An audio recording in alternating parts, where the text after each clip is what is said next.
दूसरे विश्व युद्ध में बेनिटो मुसोलिनी ने हिटलर का साथ देते हुए उसके सहयोगी के तौर पर दुनिया के इतिहास की यह सबसे बड़ी जंग लड़ी थी।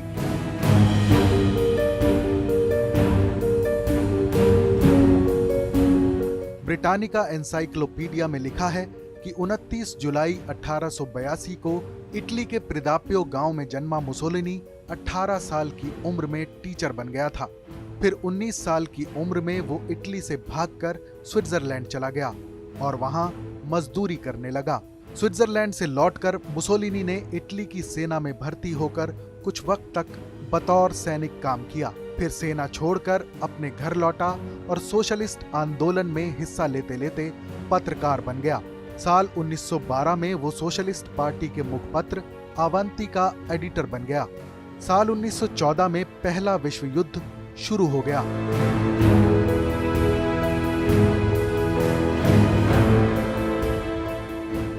मुसोलिनी की राय थी कि इटली को इस युद्ध में किनारे न रहकर ब्रिटेन और फ्रांस का साथ देना चाहिए।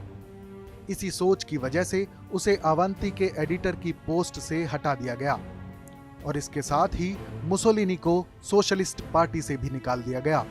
अखबार और सोशलिस्ट पार्टी से निकाले जाने के बाद 23 मार्च 1919 को मुसोलिनी ने एक नई राजनीतिक पार्टी फासी दी कम्बातिमेंती बनाई।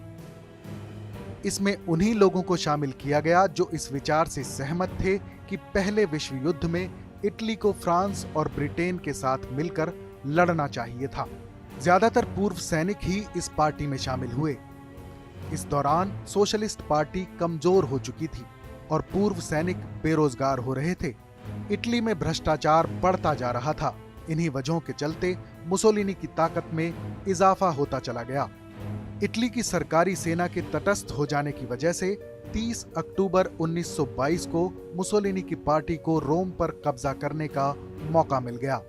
इटली में कुछ ऐसे हालात बने कि प्रधानमंत्री लुइगी फेटा ने इस्तीफा दे दिया और मुसोलिनी इटली का प्रधानमंत्री बन बैठा।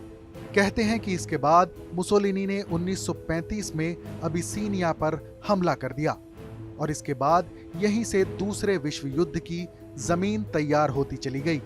हिटलर और मुसोलिनी का गठजोड़ पहले ही हो चुका था।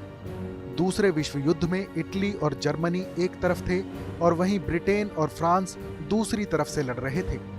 ये लड़ाई बढ़ी तो बाद में बाकी देश भी दोनों खेमों में शामिल होते चले गए। शुरुआत में हिटलर को जीत मिली लेकिन बाद में उसकी शिकस्त हुई।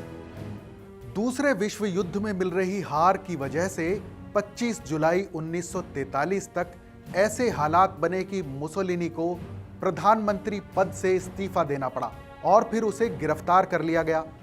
एक खबर के मुताबिक मुसोलिनी को उसकी गिरफ्तारी के 2 महीने के अंदर सितंबर 1943 में उसके दोस्त एडोल्फ हिटलर ने छुड़ा लिया था और फिर इटली के उत्तर में एक राज्य का प्रधान बना दिया था। जब दूसरा विश्व युद्ध शुरू हुआ तो मुसोलिनी ने कहा था कि अगर मैं लड़ाई के मैदान से हटूं तो मुझे गोली मार देना। अप्रैल 1945 में दूसरा विश्व युद्ध जब खत्म होने की कगार पर था, सोवियत संघ और पोलैंड की सेनाओं ने बर्लिन पर कब्जा कर लिया। जर्मन सेनाओं के हथियार डालने की खबर मुसोलिनी तक पहुंची तो वो अपनी गर्लफ्रेंड क्लारेटा और बाकी 16 साथियों के साथ स्विट्जरलैंड की तरफ भाग निकला। तभी डोगो नाम के एक कस्बे के पास वो विद्रोहियों के हत्थे चढ़ गया। बेनिटो मुसोलिनी, उसकी गर्लफ्रेंड क्लारेटा समेत सभी 18 लोगों को कोमो झील के पास गोली मार दी गई। 29 अप्रैल 1945 की सुबह मिलान शहर के पियाजा लोरेटो चौक पर इन सभी की लाशों को फेंक दिया गया। ये वही चौराहा था जहां मुसोलिनी ने तकरीबन 8 महीने पहले अपने 15 विद्रोहियों की बेरहमी से हत्या करवाई थी। रे मोजली ने अपनी किताब the last 600 days of Deutsche में लिखा है कि मुसोलिनी की मौत की खबर फैलते ही तकरीबन 5000 लोगों की बेकाबू गुस्साई भीड़ पियाजा लोरेटो चौक पर जमा हो गई। इस भीड़ में से एक महिला इतने गुस्से में थी कि उसने मुसोलिनी के मरे हुए शरीर में 5 गोलियां मारकर कहा कि उसने अपने 5 बच्चों की मौत का बदला ले लिया है। लोगों में गुस्से का आलम यह था कि एक और महिला ने सबके सामने बेनिटो मुसोलिनी के गोलियों से छन्नी चेहरे पर पेशाब कर दिया। फिर एक और महिला हाथ में चाबुक लेकर आई और मुसोलिनी की लाश को बुरी तरह पीटने लगी।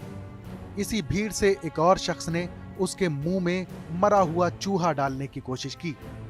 मौत के बाद मुसोलिनी का पूरा चेहरा खून से लथपथ था और मुंह खुला हुआ था। इस खौफनाक मंजर का जिक्र करते हुए लुसियानो गैरिबोल्डी ने अपनी किताब Mussolini the secret of his death में लिखा है कि नफरत की आग में झुलस रही भीड़ इन तमाम 18 लाशों के ऊपर चढ़ गई थी और उन्हें अपने पैरों से कुचल दिया था। इसके बाद मुसोलिनी, उसकी माशूका क्लारेटा और उसके 4 दूसरे सहयोगियों की लाशों को चौक पर लटका दिया गया था।